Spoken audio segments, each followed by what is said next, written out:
सर्वांना श्री स्वामी समर्थ सात स्वामीची या यूट्यूब चॅनलवर तुम्हा सर्वांचे स्वागत। आपल्याला आता सर्वात पवित्र महिना, आपल्या खूप जणांचा आवडता महिना येत आहे तो श्रावण। श्रावण म्हणजे जास्तीत जास्त भक्ती करण्याचा, आराधना करण्याचा, सेवा करण्याचा महिना म्हणून बऱ्याच जणांना ते अत्यंत पवित्र आणि खूप आवडता महिना आहे आणि जास्तीत जास्त सण येणारा महिना। तर आपण या महिन्यामध्ये महादेवांची आराधना करतो, त्यांना प्रसन्न करून घेतो। महादेवांना अत्यंत प्रिय असणारा हा महिना आहे। आपल्याला सर्वांनाच माहित आहे की आता देवशयनी एकादशी पासून विष्णू हे निद्रा अवस्थेत गेलेले आहेत। तर आता हा 4 महिन्यांचा भार जो दोघं सांभाळत होते, विष्णू आणि महादेव, तो आता फक्त महादेवांवर आलेला आहे, कारण विष्णू हे निद्रा अवस्थेत गेलेले आहेत। तर महादेवांना प्रसन्न करून घेण्याचा, त्यांच्या जवळ अधिक जाण्याचा काळ म्हणजे श्रावण महिना। श्रावण महिन्यामध्ये खूप आराधना, खूप सेवा, वेगवेगळे व्रत वैकल्ये बरेच जण करत असतात। पण एक अशी प्रभावी जी सेवा आहे ती मी तुम्हाला सांगणार आहे, ती तुम्ही करून बघा। खूप खूप म्हणजे प्रभावी आहे। तर आपल्याला सर्वांनाच माहित आहे की महादेवांचे आराध्य दैवत हे विष्णू आहेत आणि विष्णूचे आराध्य दैवत हे महादेव आहेत।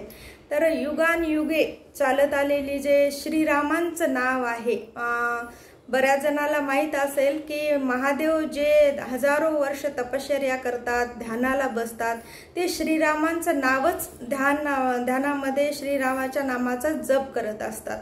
आपल्याला हेही माहित आहे की महादेवांनी जेव्हा हलाहल प्राशन केलेला होतं तेव्हा त्यांना खूप त्रास होत होता, कारण त्यांनी विष प्राशन केलं होतं। तेव्हा त्यांना श्रीरामाचं नाव घेतल्यावर ते त्यांना शांत झाले, ते म्हणजे खूप त्रास होत होता त्यांना, तर ते शांत झाले श्रीरामाच्या नावानं। हे बऱ्याच जणाला माहित पण असेल। तर अशी ही प्रभावी सेवा आपण म्हणजे श्रीरामांचं नाव पुढे येण्यासाठी त्रेतायुगामध्ये विष्णूने जेव्हा अवतार घेतला तेव्हा महादेव जे भजत होते ते नाव त्यांनी धारण केलं, कारण ते आपल्या समोर जगासमोर येण्यासाठी। आणि प्रत्येक त्यांच्या अवतारासोबत, विष्णूंच्या अवतारासोबत महादेव हे आलेलेच आहेत। तर आपल्याला माहित असलेला महादेवांचा अवतार म्हणजे महारुद्र, हनुमानजीचा, की ते त्यांनी त्यावेळेस महादेवांना म्हणजे आपल्याला सांगितलेलं आहे की महारुद्र हनुमान हे जे भक्ती करतात श्रीरामांची, ते अगोदरपासून युगानयुगे करत आलेले आहेत। पण आपल्याला ते नाम देण्यासाठी, पवित्र श्रीराम देण्यासाठी आपल्याला ते महादेव आपल्या पुढे सांगत आहेत की तुम्ही श्रीरामांचं नाव घ्या आणि माझ्यासाठी मला जे आवडते ते तुम्ही जर माझ्या समोर नाम घेतलं तर तुम्हाला मी तात्काळ फळ देईल आणि प्रसन्न होईल।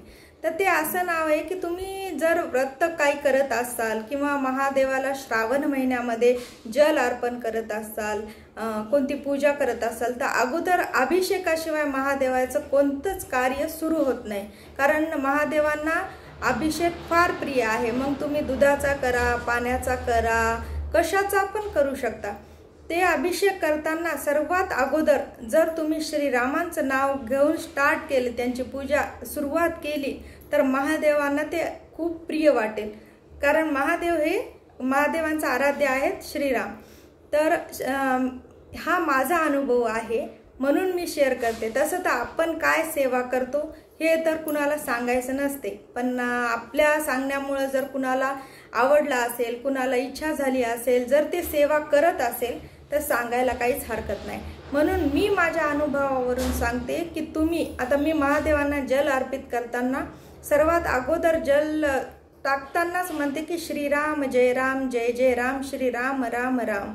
मग त्याच्यानंतर मग महादेवांची 12 ज्योतिर्लिंगांची नावे किंवा मग तुम्ही श्री शिवाय नमस्तुभ्यम, ओम नमः शिवाय, असं कोणताही आपण जल अर्पण करताना महादेवांना म्हणतो।